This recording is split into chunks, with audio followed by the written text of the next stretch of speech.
Okay, so here's the thing. You might be thinking about lucid dreaming in the wrong way, and if you are, it's definitely holding you back. And what I mean by that is the way that you frame lucid dreaming as a subject can vastly change your outcomes. It can change it from being easy to incredibly difficult, and it's really easy to fall into that trap. And it boils down to this. What do you believe lucid dreaming is? What do you think lucid dreaming says about you as a person or represents? So you might hold some beliefs along these lines. You might think that lucid dreaming is a spiritual practice or demonstrates some kind of spiritual ability. You might also think that lucid dreaming is some kind of special state of awareness or higher state of consciousness. Equally, you might think that lucid dreaming requires some deep self-understanding, or you need to understand all sorts of terminology and techniques to be a master lucid dreamer. Maybe you think lucid dreaming is related to astral projection or some other exotic spiritual states, but it really boils down to this. Do you think that lucid dreaming is special or requires some kind of special ability in order to have? And if you do, I've got news for you. You don't need to think in those terms, and if you give up that way of thinking, lucid dreaming will be demystified and suddenly become a lot more accessible and easy for you. So first we need to talk about why you hold the beliefs you hold. Where did you get them from? And basically it comes down to this: marketing. So we need to talk about marketing. And yeah, it sounds weird to start a journey into lucid dreaming thinking about marketing, but it's actually really important, because most of the things that most people know about lucid dreaming come from a handful of authors and teachers. And if we're realistic, authors and teachers are basically people selling you a product. They're going to amplify the value of lucid dreaming in order to get you interested so that they can sell their books, sell their courses, etc. I know this, I'm a lucid dreaming teacher and author, and I do it myself. That's what anyone in any industry does. But the reality is, learning how to lucid dream doesn't match with the marketing. So I'm definitely not saying that lucid dreaming teachers and authors are lying, but what I'm trying to get at here is that they focus on aspects that can lead you down a path that makes lucid dreaming more difficult. If you focus on all the elaborate spiritual and psychological aspects of lucid dreaming, you end up creating a barrier between you and the actual experience. And the problem here is that lucid dreaming is actually a really weird subject that sort of straddles the incredibly profound and the incredibly mundane and simple. And those authors and teachers want to focus, obviously, on the interesting aspects of lucid dreaming, the potential. But getting lucid, having a lucid dream, is actually incredibly simple. You might even call it boring. And I've got to be clear here, because it's both simple and complex at the same time, but you want to focus more on the simplicity of it, because in day-to-day life, lucid dream practice really boils down to this. What is a lucid dream? Well, it's actually not all that special. Being lucid is the same as the mental state you're in now. It's with your prefrontal cortex activated, which in real terms just means you can think clearly. And that happens when you're dreaming, which is a perfectly normal state and happens around 5 times every night. So you're combining two perfectly normal states. So it's not a special state of awareness, it's a hybrid state of awareness, but it's even more simple than that. Because lucid dreaming, when you boil it down to the absolute basics, is just realizing your situation. So a normal dream is where you don't realize you're dreaming, and this happens every single night. Whereas a lucid dream is a dream in which you realize that you're dreaming. It's just realization. So that's no different from finding a sealed box and not knowing what's inside it and making an assumption, or maybe there's an egg inside the box. A wrong assumption. And when you open the box, you realize, actually, no, there's a banana in the box. It didn't require any special state of consciousness. It just required looking and asking the right question, a bit of observation. And this is something you can already do. It's really, really basic. Here's an example. What's in my hand? I'm holding something in my hand right now. Well, how would you go about finding what's in my hand? Firstly, you'd go, can you open your hand, please, so I can look what's in your hand? And if you asked me that, I'd open my hand and you'd see there's a key in my hand. And that's it. Having a lucid dream is basically asking the right question at the right time and then understanding the implication of that answer. That's something all of us can do. It doesn't sell very many books if that's how you describe it, because it's so ridiculously easy. But here's the thing. Once I've opened my hand and I've shown you the key, and you take the key and unlock the world of dreams, suddenly you have access to an amazing world of potential. You have access to the inner workings of your brain. You have access to deep philosophical questions. You can treat it as a spiritual investigation if you want to.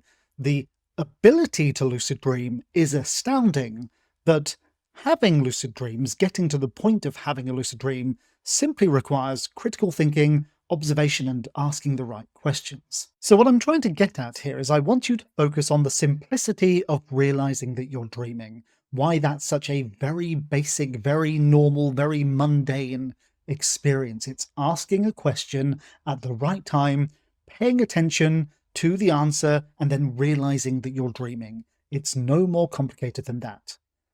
If you focus on the astounding, mysterious parts of lucid dreaming, if you define lucid dreaming as a spiritual practice, some kind of advanced spiritual state, or any of the other things we talked about at the beginning of the video, then you put it on a pedestal, and when you do that, you create an expectational series of hurdles that you need to get past, when in reality, you're just asking a very simple question and paying attention to the answer. So don't distract yourself from the simplicity of the process by the complexity of the potential. And that's what a lot of people do.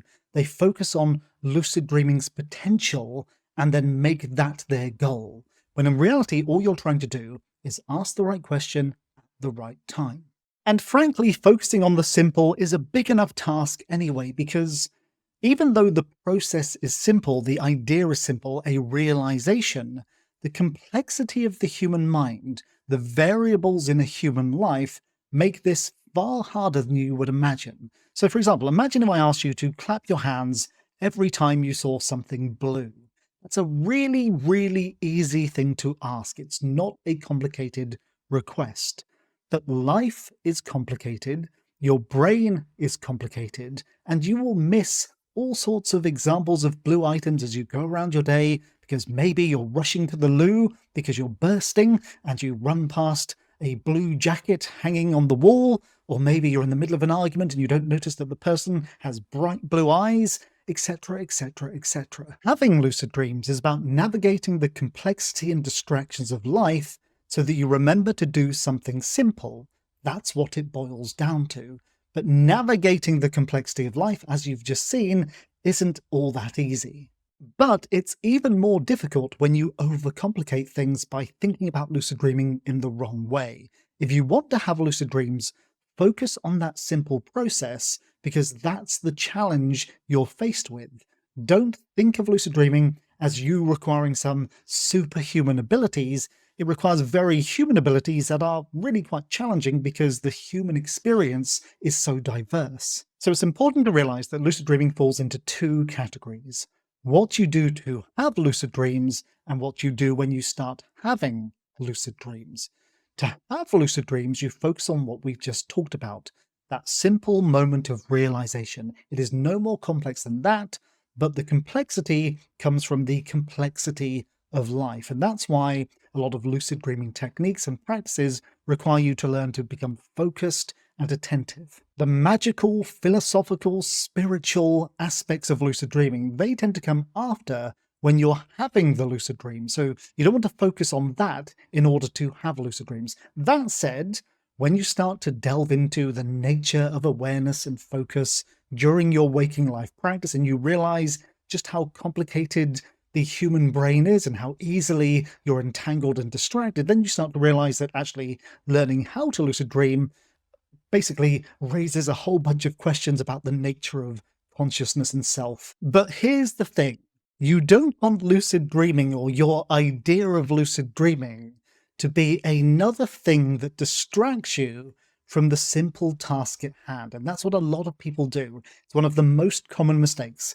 So oftentimes when I have a new student come through for a tuition session, we'll talk for half an hour and they won't realize at any point that they should have questioned the nature of their reality. They should have asked that simple question during the tuition session.